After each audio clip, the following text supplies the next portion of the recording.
E o Exército prendeu 3 militares condenados pela tentativa de golpe de Estado em janeiro de 2023. De acordo com o Supremo Tribunal Federal, eles integravam o núcleo 4 da trama golpista e eram responsáveis por disseminar notícias falsas sobre o processo eleitoral. A gente vai agora com a repórter Aline Brito, que traz os detalhes. Essas prisões foram determinadas pelo ministro Alexandre de Moraes, do Supremo Tribunal Federal, que é relator de todas as ações envolvendo os núcleos, os braços dessa trama golpista, dessa tentativa de golpe de Estado. E isso ocorreu após o trânsito em julgado desse processo envolvendo o núcleo 4, do qual pertenciam esses militares. Eles, então, foram presos nesta sexta-feira. São 3 militares que foram condenados aí a prisões que variam de 13 a 17 anos. E por serem militares, essa prisão não ocorre em um presídio comum. Por isso, então, que o Exército fez cumprir essa determinação do STF, porque eles ficam presos em uma prisão militar.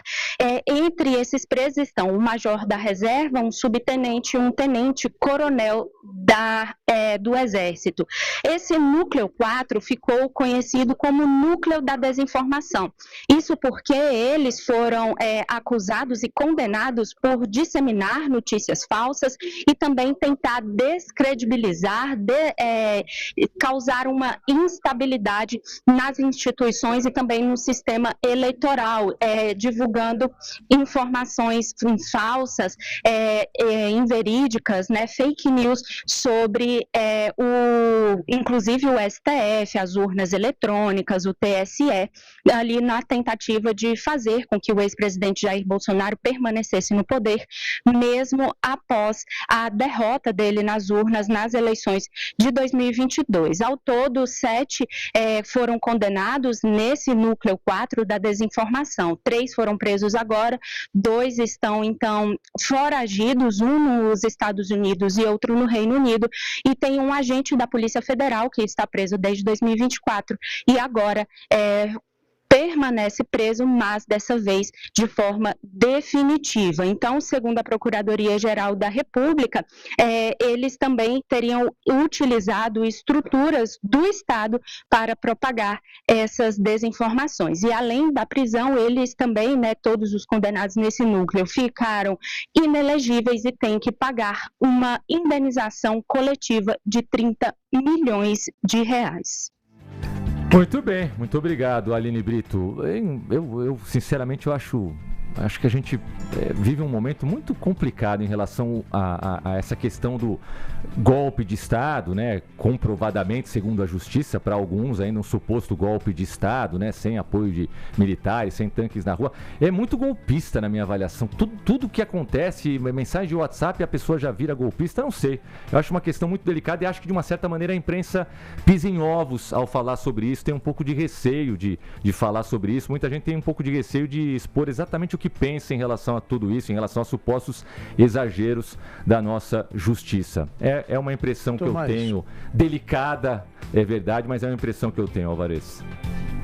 Bom, só para não deixar no ar, então, já que você provocou aí, que a imprensa às vezes não fala, eu acho importante falar mesmo, fazendo até um contraponto ao que você diz.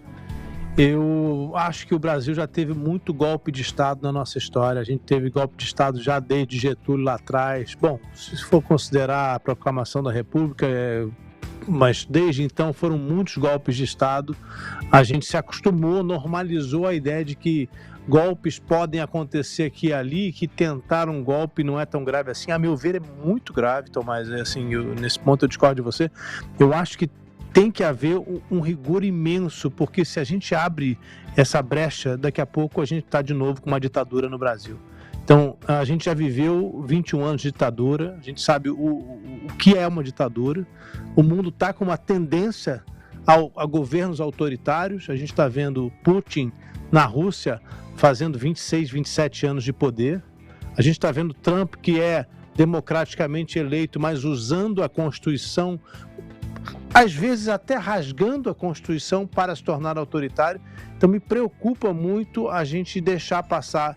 Eu acho que com todos os problemas do Supremo Tribunal Federal, que são gravíssimos, com todos os problemas, esse combate à tentativa de golpe tem sido um acerto, porque, a meu ver, a gente não pode deixar passar.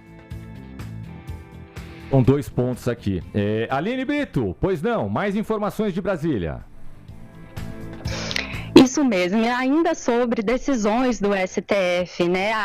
A extradição da ex-deputada Carla Zambelli havia sido ali determinada pela justiça, né, italiana a pedido do Supremo Tribunal Federal, porque ela foi condenada por uma tentativa de invasão, ou uma invasão, na verdade, né, ao sistema do Conselho Nacional de Justiça.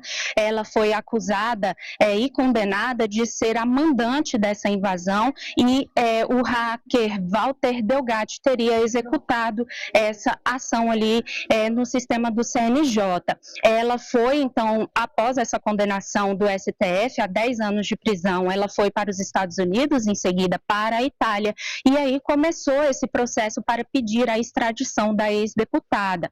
A justiça italiana analisou esse caso, concordou com a extradição, mas hoje, sexta-feira, a defesa da ex-deputada Zambelli recorreu à Corte de Cassação contra essa extradição, alegando, né, que ela é cidadã italiana e, por isso, então, não poderia ser extraditada para cumprir essa prisão aqui no Brasil. Lá na Itália, ela já está presa porque a justiça italiana entendeu que havia um risco de fuga novamente, né?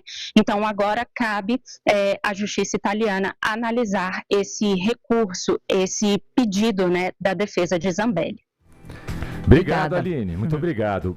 E só destacar aqui, tá? Porque eu falei de 2 pontos diferentes, dando a impressão que eu discordo do que o Alvarez falou. Na verdade, eu concordo com tudo que o Alvarez falou. Eu só entendo que determinadas coisas, determinadas ações, para mim, não caracterizam tentativa de golpe. É só isso. Eu acho que qualquer tentativa de golpe deve ser punida de maneira exemplar. Evidentemente que eu concordo com você. Mas é que a gente vê determinadas ações de políticos, de não políticos, que não são caracterizadas como tentativa de golpe, compra às vezes do Congresso, ou político que diz que tal partido vai voltar ao poder, mas não com eleição.